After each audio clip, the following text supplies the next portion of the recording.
Hello students. इस chapter को start करते हैं एक क्वेश्चन के साथ। That is, why do we need to classify the elements. हमें एलिमेंट्स के क्लासिफिकेशन की जरूरत क्यों पड़ी? तो देखिए बच्चों, अगर हम बात करें 1800 की, तो उस समय तक तो केवल 31 एलिमेंट्स ही डिस्कवर किए गए थे। लेकिन ठीक 65 साल बाद ये नंबर डबल से भी ज़्यादा हो गया था और टिल डेट तो ये नंबर 118 तक पहुंच गया है, जिसमें से recently discovered elements man made हैं और साइंटिस्ट लोग तो अभी और भी नए एलिमेंट्स को सिंथेसाइज करने में लगे हुए हैं।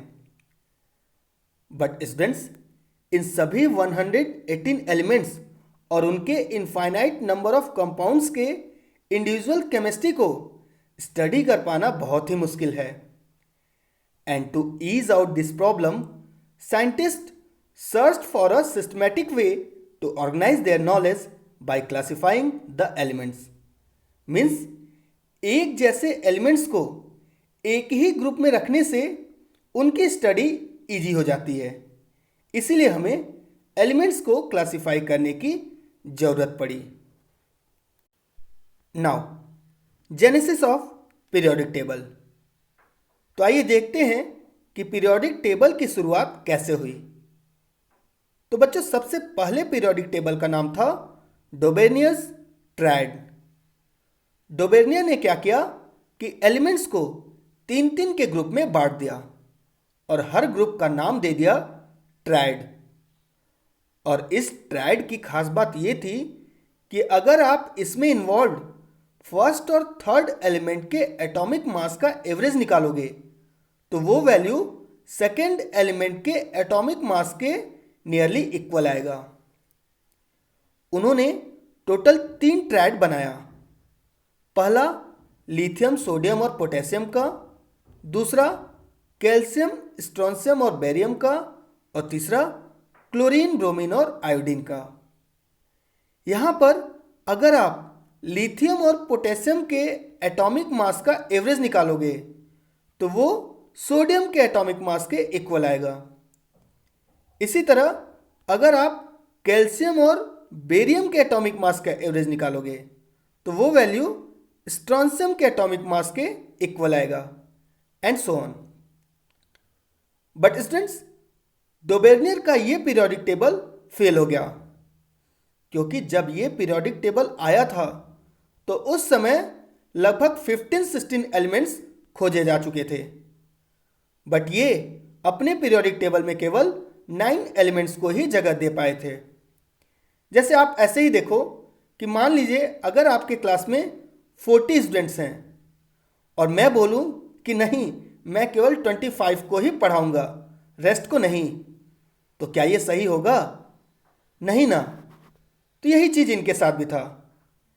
इनके समय जितने एलिमेंट्स की डिस्कवरी हुई थी, ये उन सभी एलिमेंट्स को अपने पीरियोडिक टेबल में जगह नहीं दे पाए थे। इसीलिए डोबेनियस का ट्रायड थ्योरी फेल हो गया। उसके बाद आया न्यूलैंड्स ऑक्टेव। तो बच्चों, न्यूलैंड ने अपने पीरियोडिक टेबल में एलिमेंट्स को उनके एटॉमिक मास के इंक्रीजिंग ऑर्डर में अरेंज कर दिया और उसके बाद ये पाया कि हर 8वें एलिमेंट्स की प्रॉपर्टी पहले एलिमेंट से मैच कर रही है। This is Newlands Octave. यहां पर फर्स्ट रो से स्टार्ट करें तो सबसे पहले आएगा लिथियम, फिर beryllium, then boron, carbon, nitrogen, oxygen, fluorine. Neon की डिस्कवरी उस समय नहीं हुई थी, इसलिए 8वें नंबर पर था सोडियम, और सोडियम की प्रॉपर्टी लिथियम से मैच कर रही थी। इसी तरह अगर सेकेंड रो से स्टार्ट करें तो सेकेंड रो में सबसे पहले नंबर पर था सोडियम, फिर magnesium, then aluminium, silicon, phosphorus, sulphur, chlorine. यहाँ पर भी आर्गन की डिस्कवरी नहीं हुई थी, तो 8वें नंबर पर आएगा पोटेशियम, और पोटेशियम की प्रॉपर्टी सोडियम से मैच कर रही थी। मीन्स हर आठवें एलिमेंट की प्रॉपर्टी पहले एलिमेंट के सिमिलर थी। पर बच्चों, न्यूलैंड का पीरियोडिक टेबल भी फेल हो गया, क्योंकि पहला रीजन ये था कि ये भी उस समय में डिस्कवर्ड सारे ही एलिमेंट्स को अपने पीरियोडिक टेबल में जगह नहीं दे पाए थे। और इनका एक और डिमेरिट ये भी था कि जब नोबल गैसेस की डिस्कवरी हुई तो इनका ऑक्टेव डिस्टर्ब हो गया, क्योंकि ऑक्टेव वर्ड इंडिकेट करता है 8 को, और नोबल गैस की डिस्कवरी के बाद सोडियम, पोटेशियम ये सब 9th एलिमेंट्स बन गए थे। इसीलिए ऑक्टेव वर्ड का मतलब नोबल गैसेस की डिस्कवरी के बाद खत्म हो गया था, इसीलिए ये पीरियोडिक टेबल फेल हो गया। और उसके बाद आया मेंडलीव्स पीरियोडिक टेबल। बच्चों, जब भी पीरियोडिक टेबल के डेवलपमेंट का बात किया जाता है तो मेंडलीव के पीरियोडिक टेबल का जिक्र जरूर किया जाता है, क्योंकि इनका पीरियोडिक टेबल अपने समय का सबसे सिस्टमैटिक पीरियोडिक टेबल था, जो कि एक लॉ पर बेस्ड था, that is Mendeleev's periodic law, according to which the physical and chemical properties of an element is the periodic function of their atomic mass. Means किसी भी एलिमेंट का जो फिजिकल और केमिकल प्रॉपर्टी होता है वो उसके एटॉमिक मास पर डिपेंड करता है, और फिर एटॉमिक मास को ही बेसिस मानकर इन्होंने सभी एलिमेंट्स को अपने पीरियोडिक टेबल में अरेंज कर दिया। और डीप में जाएं तो इनके पीरियोडिक टेबल में 7 हॉरिजॉन्टल रोज थे, जिसे इन्होंने पीरियड का नाम दिया, और 8 वर्टिकल कॉलम्स थे, जिसे इन्होंने ग्रुप का नाम दिया। और बाद में जब नोबल गैसेस की डिस्कवरी हुई तो उसे भी इन्होंने 9th कॉलम के फॉर्म में ऐड कर दिया, जिसे 0 ग्रुप का नाम दिया गया था।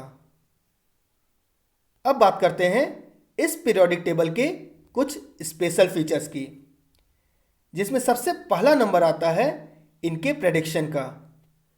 बच्चों, इन्होंने अपने पीरियोडिक टेबल में कुछ एलिमेंट्स के बारे में प्रेडिक्शन किया था, जिसकी डिस्कवरी उस समय हुई ही नहीं थी।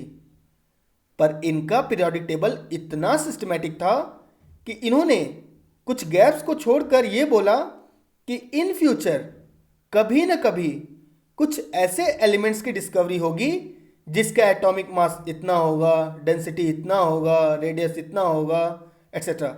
मीन्स बहुत सारे डाटा को बता दिया था कि इन फ्यूचर जो एलिमेंट डिस्कवर होगा उसका यही सब डाटा होगा, और उसके लिए इन्होंने टेम्पोररी नाम भी दिया था।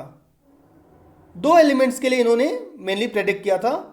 पहला एल्युमिनियम के नीचे वाले एलिमेंट का, दैट इज गैलियम। गैलियम की डिस्कवरी उस समय नहीं हुई थी, तो उसके लिए इन्होंने टेम्पोररी नाम दिया था एका एल्युमिनियम। और दूसरा एलिमेंट जिसका इन्होंने प्रेडिक्शन किया था वो था सिलिकॉन के नीचे वाला element, that is germanium. Germanium की भी डिस्कवरी उस समय नहीं हुई थी, तो उसके लिए इन्होंने टेम्पोररी नाम दिया था एका सिलिकॉन। और बच्चों, ये इंपॉर्टेंट भी है, क्योंकि अक्सर एका एल्युमिनियम और एका सिलिकॉन के बारे में एग्जाम्स में पूछा जाता है। और दूसरा स्पेशल फीचर ये था कि नोबल गैसेस के डिस्कवरी के बाद भी इनका पीरियोडिक टेबल डिस्टर्ब नहीं हुआ था।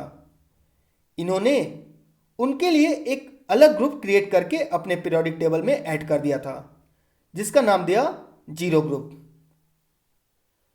अब बात करते हैं डीमेरिट्स की। तो बच्चों, इनके पीरियोडिक टेबल में भी कुछ लिमिटेशंस था, कुछ डीमेरिट्स थे। जैसे ये अपने पीरियोडिक टेबल में आइसोटोप्स के पोजीशन को एक्सप्लेन नहीं कर पाए थे। हाइड्रोजन का पोजीशन भी करेक्ट नहीं था इनके पीरियोडिक टेबल में, और साथ में कुछ एलिमेंट्स के एटॉमिक मास के ऑर्डर में भी गड़बड़ी था, जिसके रीजन को भी मेंडलीव एक्सप्लेन नहीं कर पाए थे।